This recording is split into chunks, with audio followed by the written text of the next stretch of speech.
it's such an important question in society right now. Like identity Mm, is just one of the biggest questions in our culture. It's like at the center of all the public discourse. sure. And that's understandable, I suppose, because there's so much suffering that's tied into it, that's connected to it. And people want to address that. They want to say, let's try to relieve the suffering, which is noble. But commonly, like the solution is, let's try to fix the outside world, every detail of it. If we're being Mm, told, we are being told our background is wrong, our gender is wrong, our weight is wrong, or our social role is in some way we're not worthy. mm. Let's, fix it. Let's change the language. Let's, legislate it so that we can just entirely even the playing ground, Oh, I you like know. this. But these sages of the yoga tradition, they, in a sense, they appreciate the Sentiment. yeah, the sentiment or the sensitivity that's The there. playing ground's already even. If If you you, know what the real playing ground right, is, the if you truth. understand the Yeah, insight, and that's what I liked it because when you and I were young, it was all these things about equality and unity. That was like the big push in the scene. And then I'd question like, how can we unite? Why unite? What is equality? We're all different. What is equal about right, any of us? right. Identical twins aren't equal. Where do we have some type of commonality? It's on the spiritual level. You are here. You You are here. okay, Your pure spirit right, soul. right. So like the sages, of the yoga tradition, they had this other approach, right, which was again, knowledge of the self. Know yourself. They didn't just say you have the right to be accepted as being fine, Mm, just the way you are.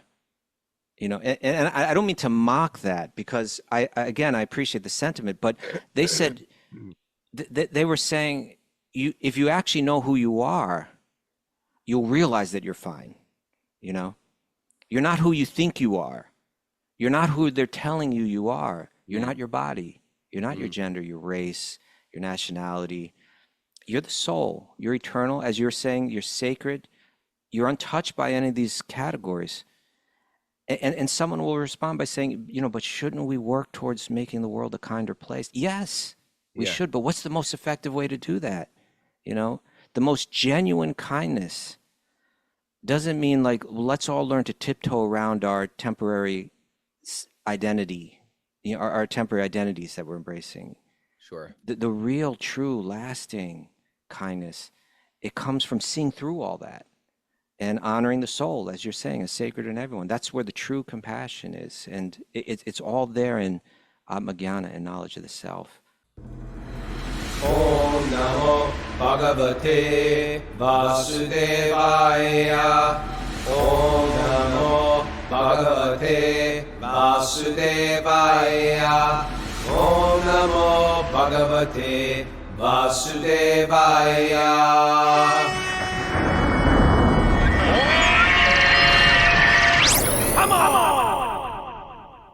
Live from Super Soul Farm, this is Wisdom of the Sages, a daily spiritual podcast with your host, Raghunath, and co-host and senior educator at the Bhakti Center in New York, Kaustubha Das. Welcome to the show. It's Thursday, June 5th, 2025. It's episode 1618. Good morning, everybody. It's a beautiful Thursday. Getting ready for our Kirtan Fest this week.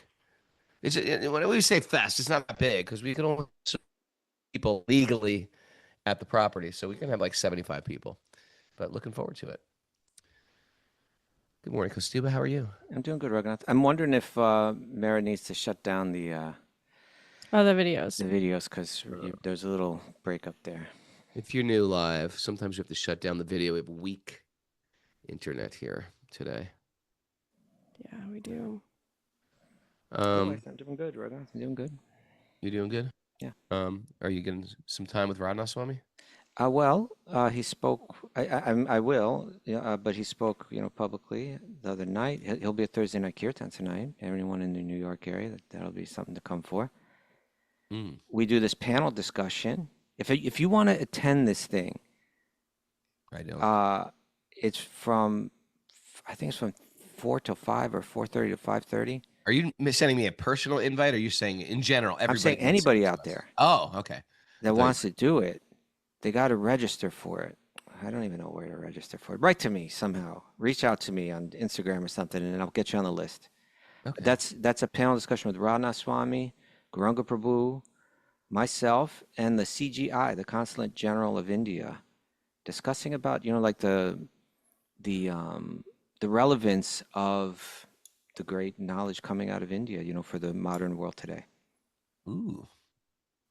All right. It's a short. It's only 1 hour, but if you're in the area, it's worth checking it out. Mara, do you have any announcements before we go to our nugget? I don't today. Okay. Would you like me to read the nugget? Yeah. Let's get right into it. All right. Today it's from Carl Jung. Oh yeah. He says, Very wise. "The world will ask you who you are, and if you Boy. don't know, the world will tell you." Okay. Is that a good nugget? That's a good nugget. I like that one. I know I like that one. Because it seems like in the material world, we're just winging it. We're just winging it.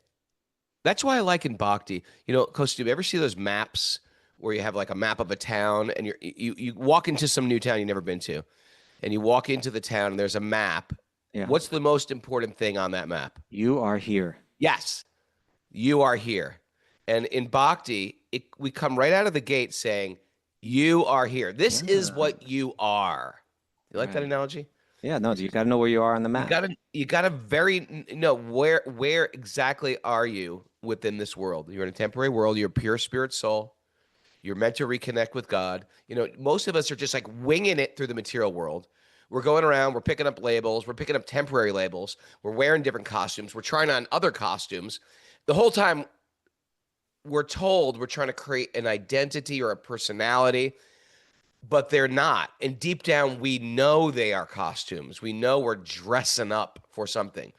And or sometimes the identities, they get handed to us by our family, by the culture that we grow up in, by the parents, by the internet, by television, by people we worship on television. Right. And we wear them like, yeah, this is me.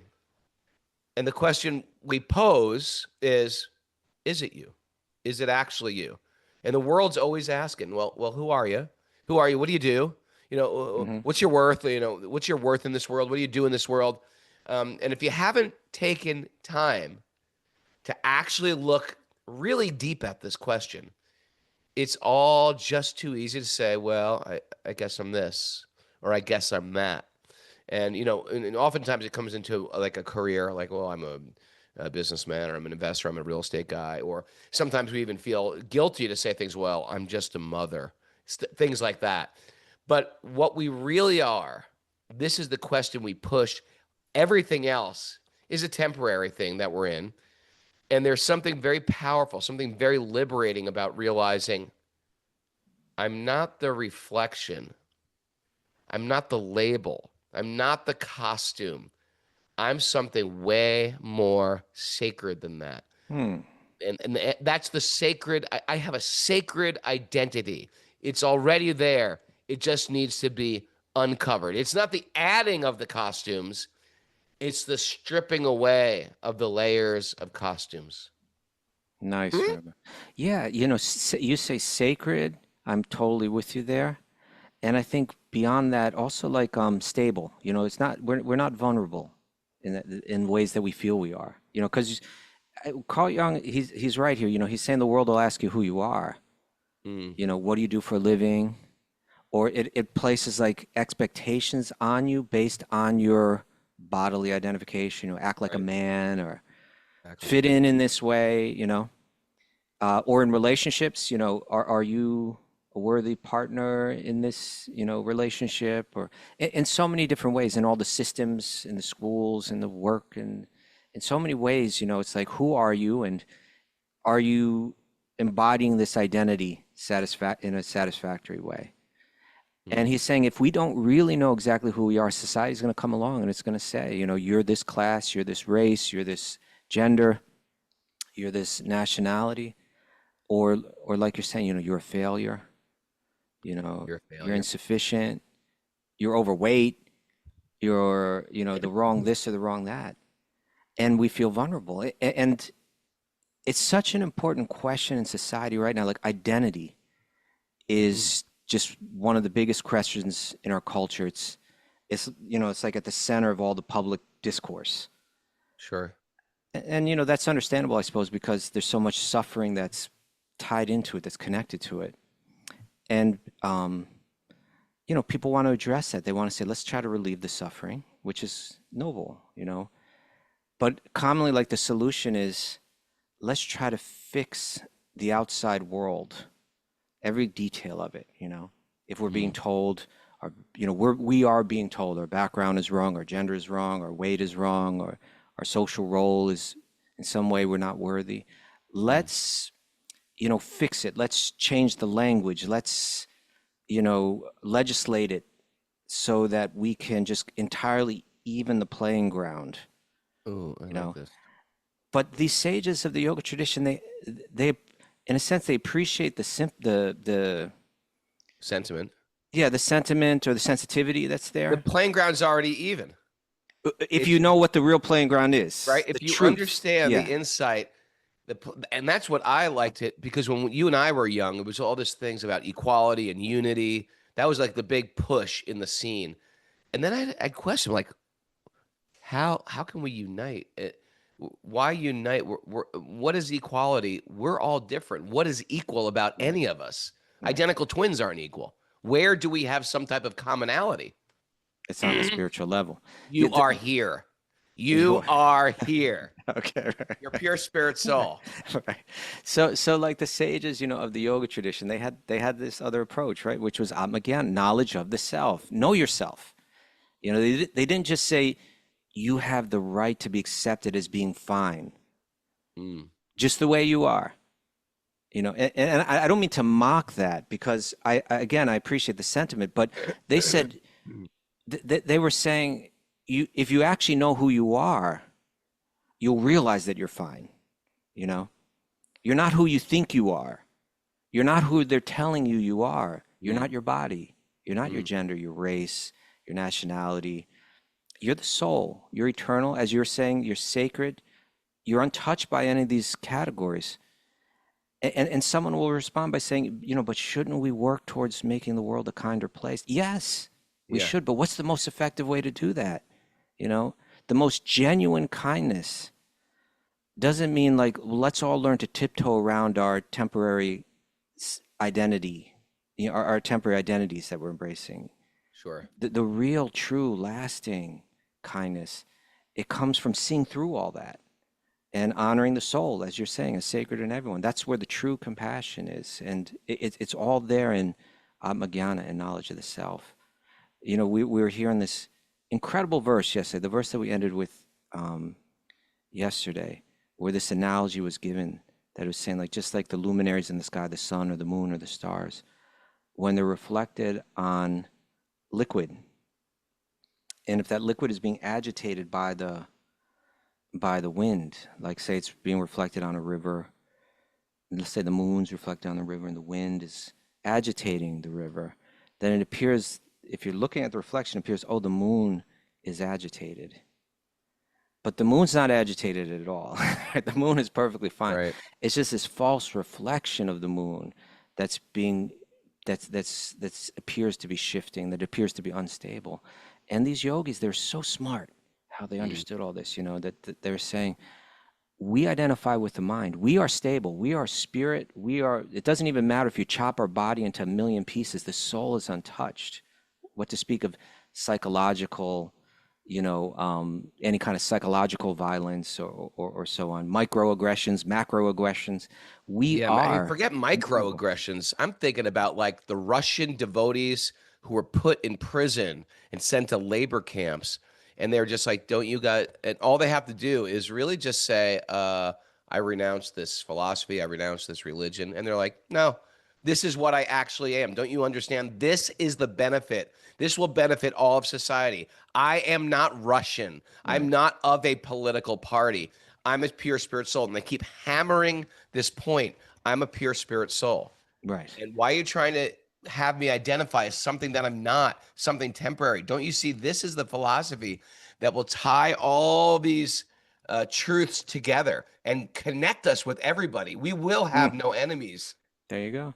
Yeah, yeah, and we will be secure. This is like, for instance, like say, you have a child, and you're concerned for the child's. You want the child to live a life that's free of pain. Sure. But if the child's going to run outside, there's all kind of gravel, there's all kind of stones, there's all kind of thorns out there. You could try to remove every piece of gravel and every thorn from the world so that your child will be able to move through the world without getting hurt. Or you can help the child put on a pair of shoes, and then that child can go anywhere. If my feelings are gonna get hurt every time you say, someone came up to me and goes, "Hey, what's up, Santa Claus?" Like, because of my beard. It hurt. What's up, Santa Claus? I was like, oh. Someone could just make fun of me. You could say something that hurts my feelings. If I'm gonna just like beg the entire world to not hurt my feelings, come on. That I've got to be ready to take the worst, and be comfortable in the fact that I know what I am. You can say whatever you want about my body anyway. There you go. I'm not it. I'm not that body. Yet we have a culture that is like goading us towards, you are the body. You are your flesh. You are your abs. You are your legs. You are your hair. And it kills us when we don't have what we want. We don't have the body we want, the hair we want, the eyes we want, the legs I want, the career I want, the car I want. Right. We got to learn to be a little bit stronger. So instead of leaning into the temporary, leaning into reality, I'm a pure spirit soul. There we go. That's the one truth that just solves all the problems. It's the rising tide that lifts all the boats. It's the panacea. Oh, you are a poet, man. Thank you. Rising tide that lifts all the boats. Well, it is a cliche, but is it? Okay. Yeah. Mayor's like, it's a saying. He didn't make it up. I was like, you are flowing poetry from your mouth like the flowing Ganga. Thank you, Raghunath. By the way, are you coming through the right mic? Can we check on that? I just want to make sure. Coming through the right mic. Oh, I hope so. Did a lot of talking. Check that. Yes, we are. Okay. I guess it's just the way I'm hearing you. All right. So, we're not the flickering reflection on the surface of the water. We are the moon. We are the stars in the sky. We're like the sun. We're stable. Understand that. That's where we pick up in Bhagavatam, is that Kamsa, just full of fear, because he's heard an omen about his own death. Vasudeva's coming up and saying, come on, man. You're not that vulnerable body. Like, you're about to act crazy because of this. You're not the agitated, reflection on the water. You are like the moon. You are like stable and steady, and you're getting so fearful. You're an eternal soul. Let's slow it down a little bit here. Let's reflect on this knowledge. Okay, let's get into this. All right. Narayanam namaskritya naram chaiva narottamam devim saraswatim vyasam tato jayam madirayat. Before we start in the Srimad Bhagavatam, which is our very means of conquest, one should offer respectful obeisances to the Supreme Lord Narayan, unto Narayan Rishi, the supremmost human being, to Mother Saraswati, the goddess of learning, and to Srila Vyasadeva, the author. Nasta prayeshu badreshu nityam bhagavat sevaya bhagavati tamashloke bhaktir bhavati naishtiki. By regular attendance in class in the Bhagavatam and by rendering service to the pure devotees, all that is troublesome to the heart will become eradicated, and loving service to the Supreme Lord, who is praised with transcendental songs, will be established as an irrevocable fact. Om Agyana Timurandasya Gyananjana Shalakaya Chakshudamritam Yena Tasmai Shri Gurave Namaha. I was born in the darkness of ignorance. My teachers are opening my eyes with the torchlight of knowledge. I offer my obeisances at their lotus feet. Reading from Srimad Bhagavatam, Canto 10, Chapter 1, Text 44. All right.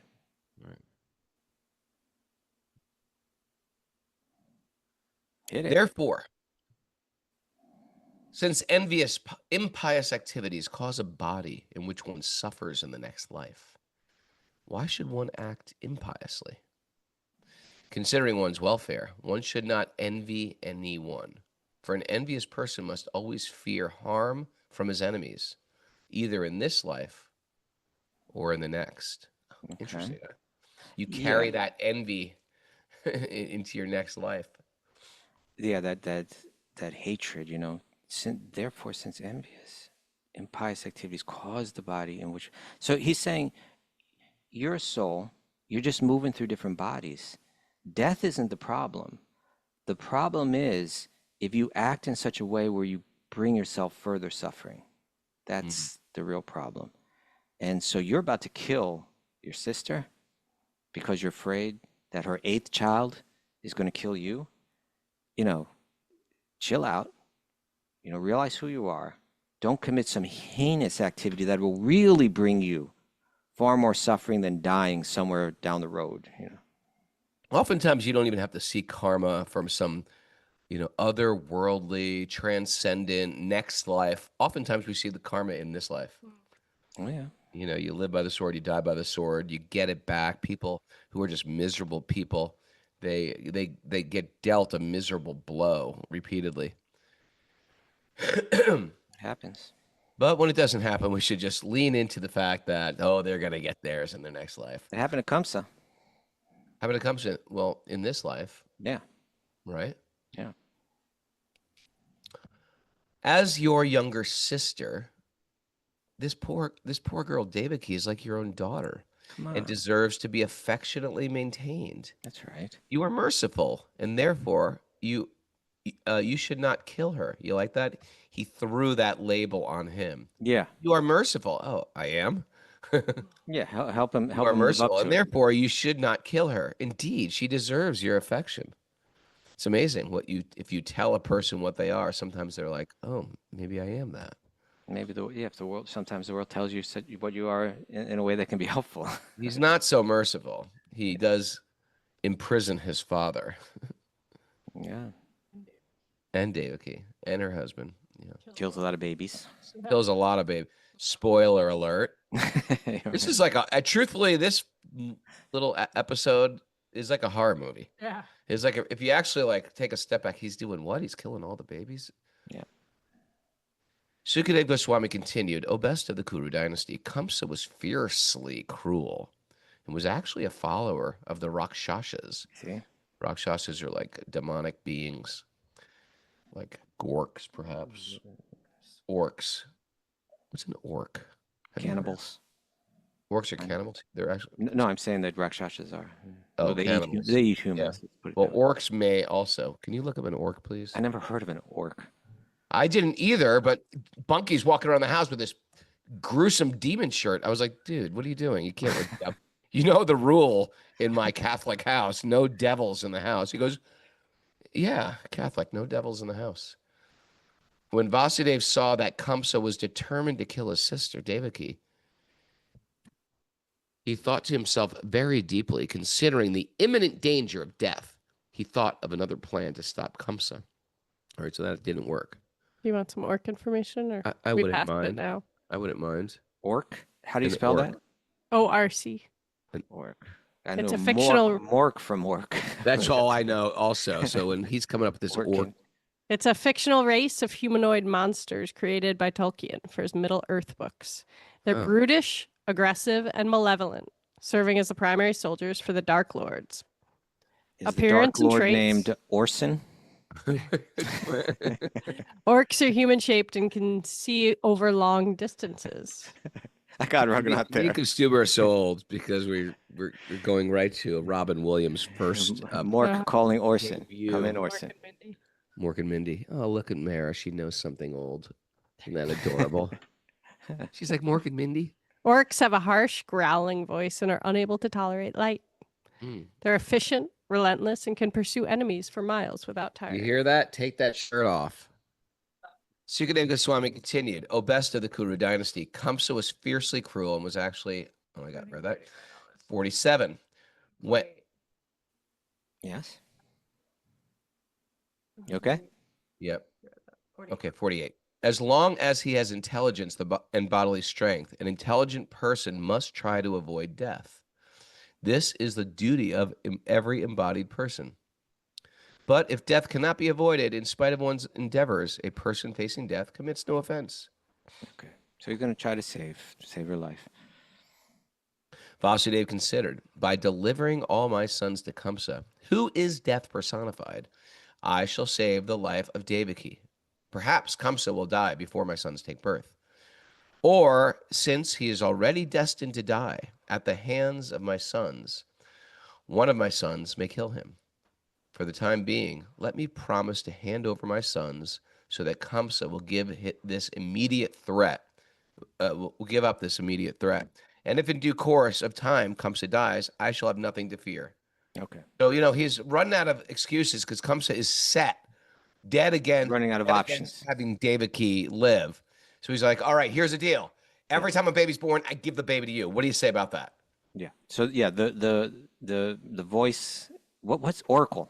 Right. Oracle would be the right word for that. We're talking about orcs a lot today. But would you call that voice from this guy an oracle? How about oracles? See this? Does that sound right, Mara? Oracle saw the future. An oracle. Well, that is telling the future, right? You're going to die at the hands of this son, eighth son. Oracle. A priest or priestess acting as a medium through whom advice or prophecy was sought from the gods in classical antiquity. I think oracles are usually like people in bodies, so. Okay, so then what is it I'm not that an Swami is an oracle? oracle. Yeah. When an oracle makes that prediction, what is the prediction called? A prophecy, perhaps? Prophecy. Okay, let's say prophecy. Okay, but it's a more than a prophecy because it's like a prophecy coming from the sky, right? It's this voice from the sky. Unembodied voice. Yeah. So it said that the eighth son of Devaki will kill you. And so now he was about to kill Devaki. And Vasudeva, he spoke his philosophy and it didn't really resonate. He spoke, come on, you're not your body, don't commit some bad karmic activity. It didn't resonate with him. His fear was too strong. And so he's saying now, now he's bargaining. Okay, it's actually Devaki doesn't have to die. It's just the eighth son. I'll give you every child born of Devaki, and you can kill them if you want, but don't kill her. That's the solution. That's the next option that he has, right? He's going to throw that out there. And it's kind of like, why do such a horrible thing? You're going to look really bad if you do this. It's going to look bad. Let's solve the problem. Day. It's going to be bad press for you. Very bad press. And this will buy a lot of time, right? Okay. You know what I like about this story also? It's like you can have an unembodied voice in the sky and it still isn't God. Imagine if we heard some voice. It'd be like, that must be God talking to me. It wasn't. It was an unembodied voice speaking from the heavens, and it was not God. Yeah. It was just some advice. It's just a guy out there. May have been Orson for all we know. Mara, when you checked Raghu's mic, did you check it on Riverside or did you check it on Zoom? Well, I checked it on Riverside when we first started, but but at Zoom. See, I think it's the Zoom. No, Zoom I did. Zoom is. Yeah, Zoom I checked. Okay. Yeah, it's coming through the right mic on Zoom. all right, Riverside, too. I'm not 100% sure on. Okay. But when I did check it when. What appears to you as unprofessionalism, just consider to be the realest thing on the internet here, right? It doesn't get more real than Wisdom of the Sages, does it? It doesn't. Okay. When a fire, because everything is sort of like behind the scenes, hot mics, everything is here. We're just going with it.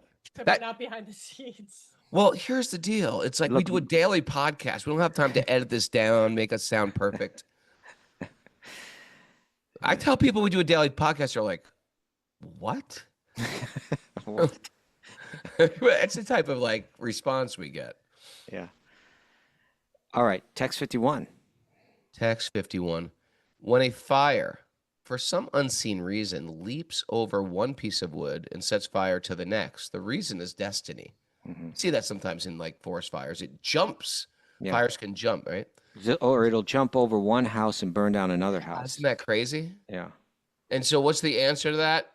Destiny. That's what it says. It's too difficult to ascertain. We can just say destiny. Similarly, when a living being accepts one kind of body and leaves aside another, there's no other reason than unseen destiny. Okay.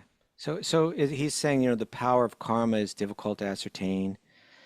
And even it appears that Kamsa is in total control right now, but we don't know what his destiny is. It may be that one of my sons will kill him before he gets a chance to kill my son. Let me just buy this time, see what plays out. Vasudev's mind was full of anxiety because of his wife. Hold it. I think you skipped over. After thus considering the matter as far as his knowledge would allow, Vasudev submitted his proposal to the sinful Kamsa with great respect. Vasudev's mind was full of anxiety because of his wife. His wife was facing danger, but in order to please the cruel and shameless sinful Kamsa, he externally smiled and spoke as follows. That's tough. That's called de-escalating. Oof. Vasudev said, "O best of the sober," right? Again, he's giving him this label. You're sober, you're thoughtful. You're the best of the sober people. He's got his sister's head, in his hand and a sword. Oh, best of the sober. This is not laughable, Kaustubha. This is Excuse me. tragic. I'm sorry. You have nothing to fear from your sister. He probably talks slower too. Oh, best of the sober. Imagine if you get into some road rage, and if you just looked at the guy, hey, I'm sorry, I cut you off. I'm not a great driver. It's my bad. It's my bad. Just can de-escalate everything. It's my bad. You're right. You have every right to be angry. I screwed up. I cut you off. That's what I'm going to do next time you come after me. I come after you? Yeah, you come after me a lot. That's right. Like you just did to me a second ago. Yeah, by like saying that. This isn't laughable. It's just- Okay, go ahead. Continue. I tried to de-escalate your humor and tried to bring some sobriety to this story. Okay. Therefore, I promise that when she gives birth to the sons from whom you fear has arisen, to whom your fear has arisen, I shall deliver them all unto your hands. No problem. No problem at all. I mean, even this is a sick thing to have to say, but he has to say it. It's sick, but he's like, what else do I got? Yeah. It's going to save her life. Srila Sukadeva Goswami continued. So this is the narrator speaking. Kamsa agreed to the logical arguments of Vasudeva, and having full faith in Vasudev's words, he refrained from killing his sister. Vasudeva, being pleased with Kamsa, pacified him further and entered his own house. Imagine that. It's just like he just like cheated death there with his wife, his bride. He pulled it off. He must have really ruined the mood of the wedding, though. I was going to say, how do we go on from here? Okay, who wants to cut the cake now? Let's just pretend that didn't Kamsa's happen. like, well, I've got a sword. I'll do it. Yeah. Okay, can I borrow that sword? It's not funny, man. Hey, don't laugh isn't about funny. this, Raghunath. This isn't funny at all, because you're taking this stuff lightly. You don't think this is real? You don't think Devaki's a real person? We can laugh now. Like we say, one day we'll look back at this and laugh. I know, but we don't want to do that here, because this is Devaki. This is the goddess. Good point, Raghunath. See, I'm going to de-escalate it. You're right. I'm de-escalating. Even though you're laughing at it, I was also You're wrong. not being furious, but you're just like making light of something very grave. That's right. That's okay, but it's not good, and I'm sharing that with you. Thank you for helping me in that way. Each year thereafter, in due course of time, Devaki, the mother of God. It's a nice way to think about it. Mm-hmm. Holy Mary, Mother of God. Devaki, the mother of God, and all of the demigods gave birth to a child. Thus she bore 8 sons, one after another, and a daughter named Bunky. Better get this, Bunky. Bunky G. Oh, God. Someone better put it on Jagannath, the board. Baladev, and Subhadra. okay. Bunky. Now, Raghunath, Yes. it mentioned that, and you noted that Devaki here is called the mother of God because she's going to give birth to Krishna. Yeah. It also said that she's the mother of all the demigods. Yeah, that was interesting, wasn't it? Yeah, which the word here is Sarva Devata, Devaki, to whom all the demigods and God himself appeared. Now, Prabhupada gives a commentary on this. It's an interesting commentary. I mean, if we want to understand who Krishna is, there's a lot of Sanskrit in it. It's not that long. It's one paragraph. Do you want to go through the whole thing, or do you want me to just give a summary? I'll go through the whole thing. You read it, Raghu. All right. The spiritual master is sometimes glorified as Sarva Deva Mayo Guru. By the grace of the Guru, the spiritual master, one can understand the different kinds of devas. The word deva refers to God, the supreme personality of Godhead, who is the original source of all the demigods, who are also called devas. In the Gita, in the 10th chapter, it says, Aham Adir Hi Devanam. I'm the source of all the devas. The Supreme Lord Vishnu, the original being, expands in different forms. Tad Aikshata Bahushyan. Bahusham. He alone has expanded into many. Advaitam, Achyutam, Anadim, Anantarupam. There are different grades of forms known as Svangsa and Vibhinangsa. You're getting technical now. Okay. I like the fact that it can go there. You want technical? Okay, let's break out the We'll break it all down. technical books. Yeah. Here. The Svamsa expansions are Vishnu Tattva. They are the supreme person.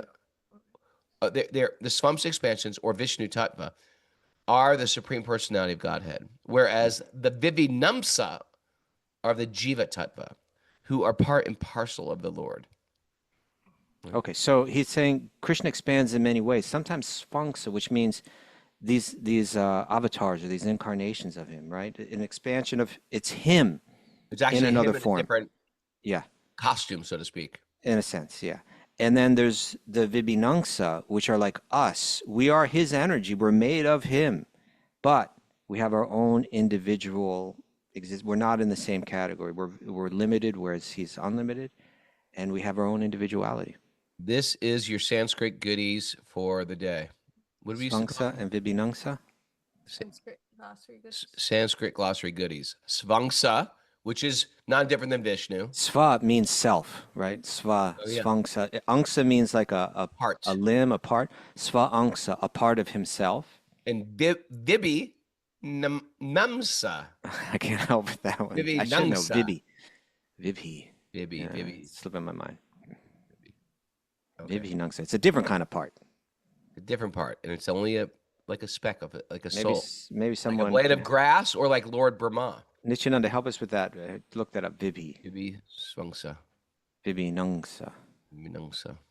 Krishna is known as Achyuta. No, hold it. If we accept Krishna. If we accept Krishna as the supreme personality of Godhead and worship him, all the parts and expansions of the Lord are automatically worshipped. Okay, so in other words, whether it's an avatar of himself or if it's one of the devas who are Vibhinangsa in general, right? Generally, they are jivas who are empowered to play certain roles. Mm-hmm. There's a lot of talk within the Vedic literature that they need to be honored, they need to be respected. You could say worship. Let's not trip up over that. But it's just like you need to, we're all worshiping in different ways in this world, attending to different superiors, right? Whether it be our boss, okay, I'll come and I will work for you if you give me the blessing of, a paycheck, right?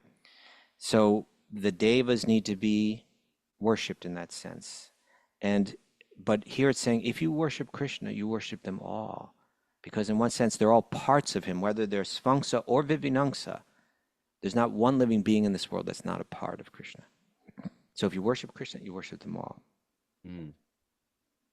Please continue. By worshiping Achyuta, Krishna, one automatically worships all the demigods. There is no need of separately worshiping either the Vishnu Tattva or the Jiva Tattva.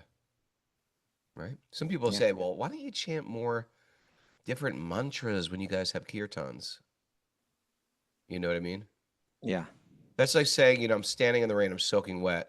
Why don't you, no, that's not a good example. You guys working on an analogy. Just like I have a whole feast. I'm eating a whole feast. Why don't they say, well, why don't you have, and you take a little bit off the plate. Why don't you eat these potatoes? It's already on the plate. Why don't you eat these vegetables? It's already on the plate. Why don't you eat this grain of rice? I have a whole pile of rice. Krishna contains all the other names of the demigods. Yeah, or like if you have $100 and someone's saying, well, too bad you don't have 10. No, I got 10. It's inside the 100. Yeah. Sometimes people think, well, by covering, by worshiping all the devas, we're covering all our bases. No, you'll go crazy like that. You go crazy trying to cover all your, play whack-a-mole. Yeah. You just worship Krishna. Go to the root. Krishna is the root. We're not making that up. Krishna says it. Yeah. The moolah, the root. Okay, vibhinangsa means the smallest particle. Vibhina means divided. Okay. One or two more sentences here, Robin. There is no need of separately worshiping either the Vishnu Tattva or the Jiva Tattva. If one concentrates upon Krishna, one worships everyone. Therefore, because Mother Devaki gave birth to Krishna, she's actually described here as Sarva Devata, Okay. the mother of the demigods. All right.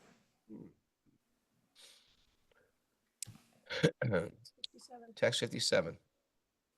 Vasudeva was very much disturbed by fear of becoming a liar by breaking his promise. He was going to keep the promise. This was like a serious thing in this culture, right? You don't lie. Breaking promises. You said you're going to be here by 4. It's 4:30. Let's deal with it. We just say deal with it, get over it. Right. Back then, like your word was something. It really was. Thus, with great pain, he delivered his firstborn son named Kirtiman into the hands of Kamsa. That must have hurt. Yeah. Before you get attached to the baby, give me the baby. We made a promise. Yeah. And then he brought it. It was painful. It's what is painful for saintly persons who I'll try that again. Okay. One more time. What is painful for saintly persons who strictly adhere to the truth? How could there not be independence for pure devotees who know the Supreme Lord as the substance? What deeds are forbidden for persons of the lowest character? And what cannot be given up for the sake of Lord Krishna by those who have fully surrendered at his lotus feet? Whoa. Read that again. The whole thing? Or the last one? Yeah, because it was kind of... What is painful for saintly persons who strictly adhere to the truth?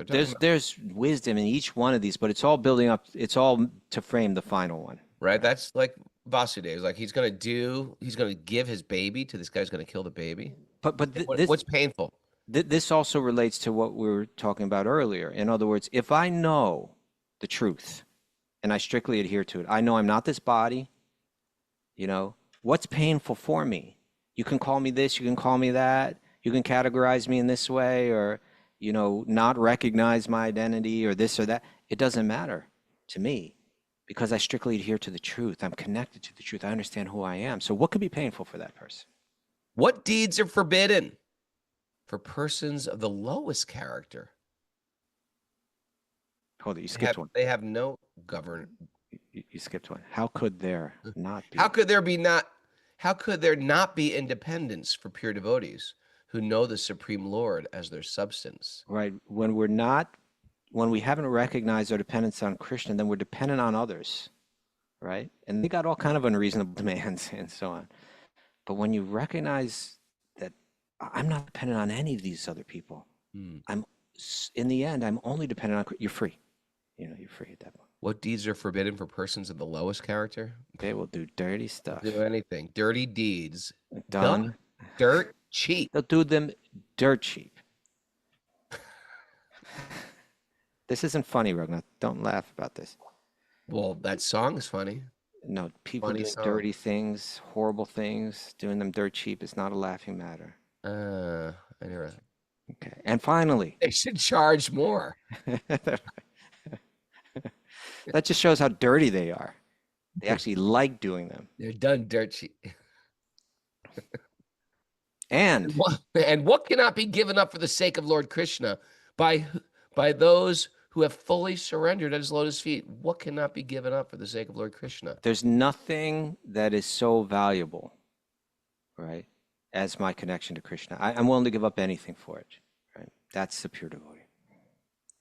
Dirty deeds. I hated that song. Raghunath, come on. No devils in the house. Let's keep this moving. You with us? You okay? Yeah. All I right. just got Text Grandma 59. tarried. I just got Grandma tarried. My dear King Prickett, When Kamsa saw that Vasudeva was situated in truthfulness, was completely equipoised in giving him the child, he was very happy. So Kamsa's like, oh man, he's doing everything he said he was going to do. I thought I would have to go hunt it out. Hunt it out, get him, pull it out of her hands. No, here's the baby. Therefore, with a smiling face, Kamsa said as follows. This is the best of Kamsa right here. This is like Kamsa having a great day today. Here's having a good day.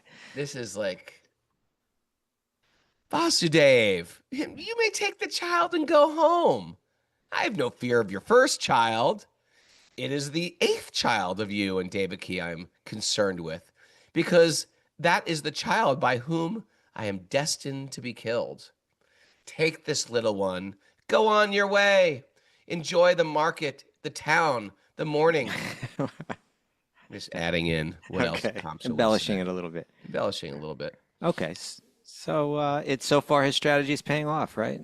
Yeah. But Vasudeva's not going to be satisfied because he knows Kamsa can change his mind Very fickle. on a shilling. Vasudeva agreed and took his child back home.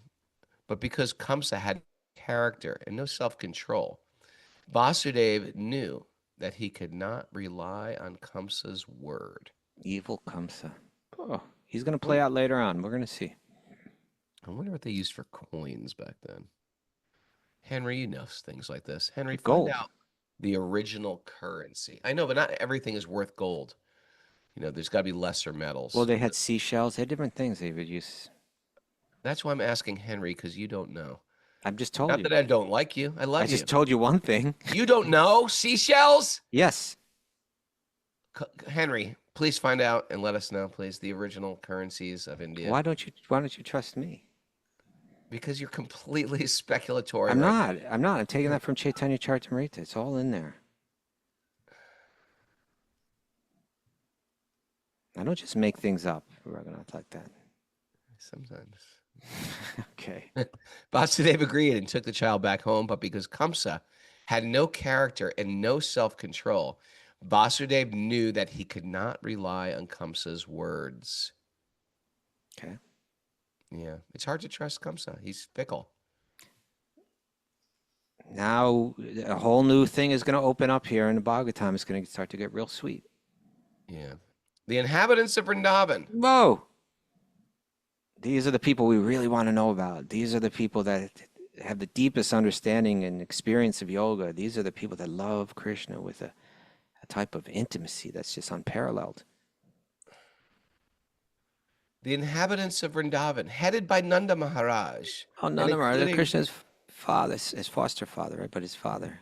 Oh, And including his associate cowherd men and their wives. the Gopas, the Gopis. Were none but denizens of the heavenly planets, right? Who were these people? They had residence in higher planets. They came to this earth. Yeah. O best of the descendants of Bharat. And so too are the descendants of the Vrishni dynasty, headed by Vasudeva and Devaki. They were not ordinary beings. And the other women of the dynasty of the Yadus. So all these people here that are in Krishna's family, they're not ordinary people. They take birth on this planet to associate with Krishna. Yep.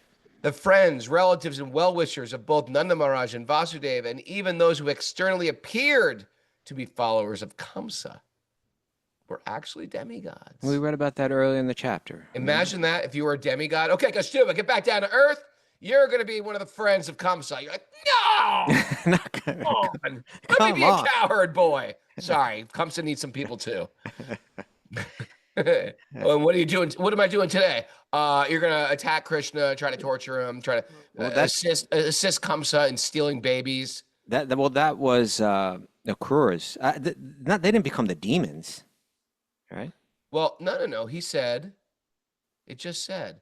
Well, like you got a Krura, but Well, one person likes Yeah, Krishna. but I The don't rest think. of them are just work. Well, the followers of Kamsa, it may also just mean that they lived in Mathura, so they were living under his You rule. can be that. You can be a follower of Kamsa. I'm not gonna be. I'm gonna be cowherd boy. I'm sorry. You can't just demand that you're going to be a cowherd boy. You right? can't just demand that You know, you The can't followers just of Kamsa are don't not think it's so bad. cheap, okay? Don't think it's so cheap. You got to be careful what work you You do. bet in you this ought to be world, careful. Kaustubha. You just be careful right there, Buster. Easy. Listen, It's gonna funny be okay. boy. It's gonna be okay, Kaustubha. Take a breath. I understand how you might be hurt by my Listen. accusation that you are defending Kamsa's people. I can understand that. Oh, Raghunath, don't insult the residents of Mathura. These are the greatest souls. Okay, continue. Once the great saint Narada approached Kamsa and informed him Right. of how the demoniac persons who were a great burden on the earth were going to be killed. Thus, Kamsa was placed into great fear and doubt. After Okay. after the departure of the great saint Narada, Kamsa thought that all the members of the Yadu dynasty were demigods, and that any of the children born from the womb of Devaki might be Vishnu. All right. Fearing his death, Let's give a little background to this. All right, Raghunath? A little background. yeah. So Narada, we know, is an instigator. You know, you've had an instigator in high school. So he is the archetype of instigator. Hey, did you hear? You see that girl on the message board? You know what she What said they about said you? about you? When I saw her, she said this about you. There's always one guy trying to start a little ruckus. But because our life is a reflection of the original instigator, Narada, his instigation makes Krishna appear. It's actually the Accelerating instigation is a the Leela. positive thing. Yeah. And like, you know, the Mahabharata describes all this, how the demons who are, you know, in these other planetary systems, they're not beings of the earth, how they were, you know, always at odds with the devas. And they cooked up a plan where they would all take birth in these royal families, all those dynasties that we were reading about earlier. Mm-hmm. And their whole plan was that from that position they could execute things to ultimately annihilate Vishnu and overtake all the demigods. Now, Narada comes in and says, hey, you know, you're letting these kids live, right? But don't you understand that the devas are also taking birth in the royal families too? They're your enemies. So it's not just the eighth son that you need to be worried about. Any of these kids could potentially be a deva in disguise and a danger to you. All right.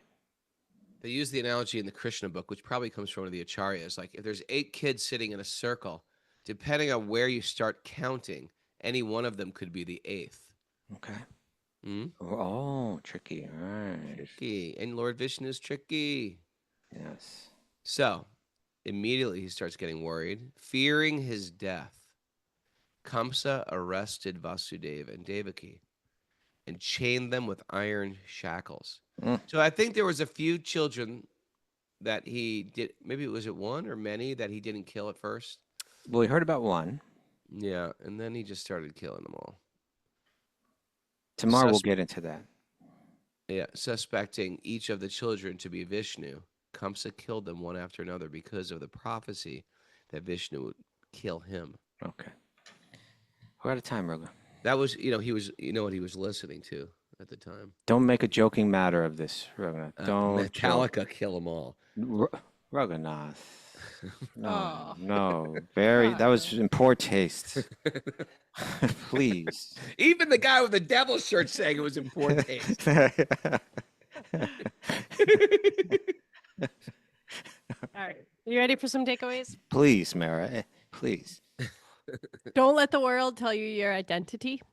That's right. Strip Just make away one up yourself. Strip away the costumes. All right, everybody who laughed at my joke is going to suffer for that, according to Kaustubha's shame meter. I didn't say that. I'm holding you responsible, not them. Uncover your sacred, stable identity. Uncovered, Raghunath. De-escalate, Kaustubha. You are here. Your pure spirit soul. That's right. You are here, Kaustubha. Be here now, Raghunath. Here I am. Me too. Here we go again. That's for sure. Shelter, circa 1996. Follow it. Give your child shoes instead of trying to remove every thorn and gravel from the world. So much more practical and These helpful. Boots are made for walking, Kaustubha. Correct. Raghunath. Lean into reality.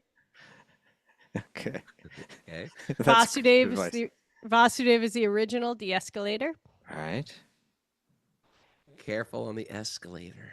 Don't play whack-a-mole with the demigods. Just worship Krishna. There you go. Yeah. Kamsa needs followers too. Mm-hmm. And Kamsa needs followers too. Yes. Death isn't the problem. Killing your sister is going to be the problem. Come on, let's get it straight. Yeah, that's true. Don't kill your sister. It's not good. That's You your don't takeaway kill your today. sister, Raghunath. I have 3 sisters and I love them all. Don't kill them. Kill one of them. I won't kill one of them. No, I got 3 sisters. I love my sisters. Okay, you guys, thank you very much. It's a community-supported podcast. If you like what we do, you got to go to wisdomofthesages.com. Give a monthly charitable donation. We really appreciate it. Matter of fact, get the numbers up there, please.